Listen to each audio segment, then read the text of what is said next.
Assalamualaikum warahmatullahi wabarakatuh. Sebelumnya, perkenalkan, nama saya Rafiqatul Hidayati dari Prodi Psikologi Islam IAIN Kediri.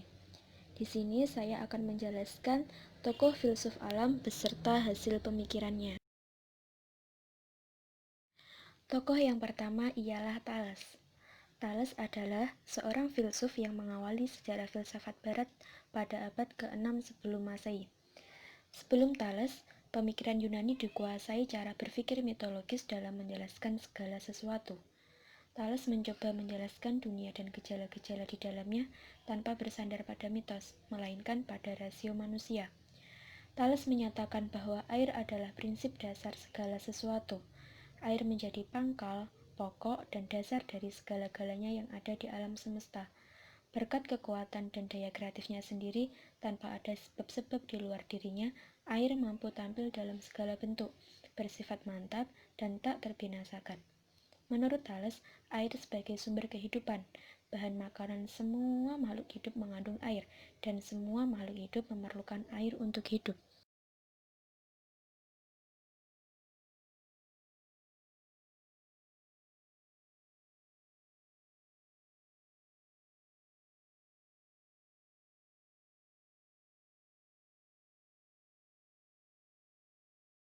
Tokoh yang kedua yaitu Anaximandros. Anaximandros adalah seorang filsuf dari mazhab Miletos dan merupakan murid Thales.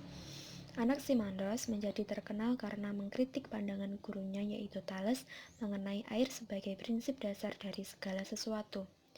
Menurutnya, bila air merupakan prinsip dasar segala sesuatu, maka seharusnya air terdapat dalam segala sesuatu, dan tidak ada lagi zat yang berlawanan dengannya. Namun kenyataannya, air dan api saling berlawanan.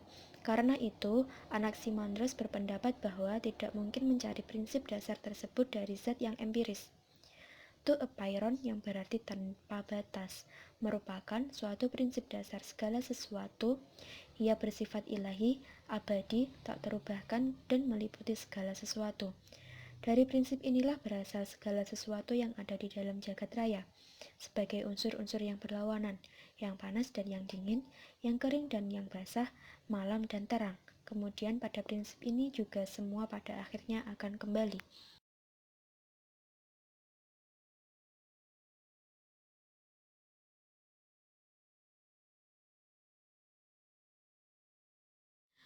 Tokoh yang ketiga yaitu Anaximenes. Anaximenes adalah teman, murid, dan pengganti dari Anaximandros.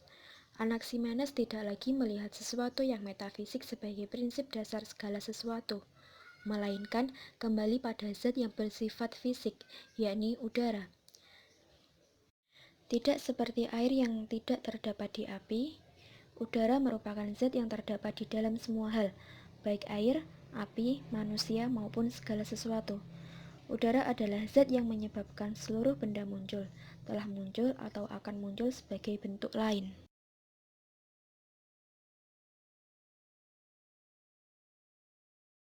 Tokoh yang keempat ialah Parmenides. Parmenides mengungkapkan, inti utama dari jalan kebenaran adalah keyakinan bahwa yang ada itu ada. Parmenides tidak mendefinisikan apa yang dimaksud yang ada, namun menyebutkan sifat-sifatnya. Menurut Parmenides, yang ada itu bersifat meliputi segala sesuatu, tidak bergerak, tidak berubah, dan tidak terhancurkan. Selain itu, yang ada juga tidak tergoyahkan dan tidak dapat disangkal. Setelah berargumentasi mengenai yang ada, Parmenides juga menyatakan konsekuensi-konsekuensinya. Pertama, yang ada adalah satu dan tak terbagi, sedangkan pluralitas tidak mungkin. Hal ini dikarenakan tidak ada sesuatu pun yang dapat memisahkan yang ada. Kedua, yang ada tidak dijadikan dan tidak dapat dimusnahkan.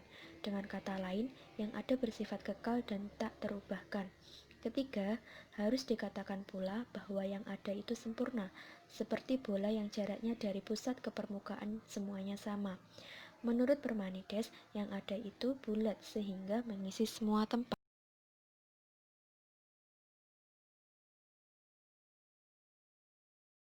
Tokoh yang kelima ialah Heraklitus. Pemikiran Heraklitus yang paling terkenal adalah mengenai perubahan-perubahan di alam semesta. Menurut Heraklitus, tidak ada satupun hal di alam semesta yang bersifat permanen atau tetap. Ia terkenal dengan ucapannya Panta Rei Kai Uden Mene, yang berarti semuanya mengalir dan tidak ada sesuatu pun yang tinggal tetap. Perubahan yang tidak henti-hentinya itu dibayangkan Heraklitus dengan dua cara. Pertama, seluruh kenyataan adalah seperti aliran sungai yang mengalir. Engkau tidak dapat turun dua kali ke sungai yang sama. Maksudnya, air sungai selalu bergerak sehingga tidak pernah seseorang turun di air sungai yang sama dengan yang sebelumnya. Kedua, Heraklitus menggambarkan seluruh kenyataan dengan api. Maksud api di sini lain dengan konsep mazhab Miletos yang menjadikan air atau udara sebagai prinsip dasar sesuatu. Api bukanlah zat yang dapat menerangkan perubahan-perubahan segala sesuatu, melainkan melambangkan gerak perubahan itu sendiri. Api senantiasa mengubah apa saja yang dibakarnya menjadi abu dan asap, tetapi api tetaplah api. Karena itu, api cocok untuk melambangkan kesatuan dalam perubahan.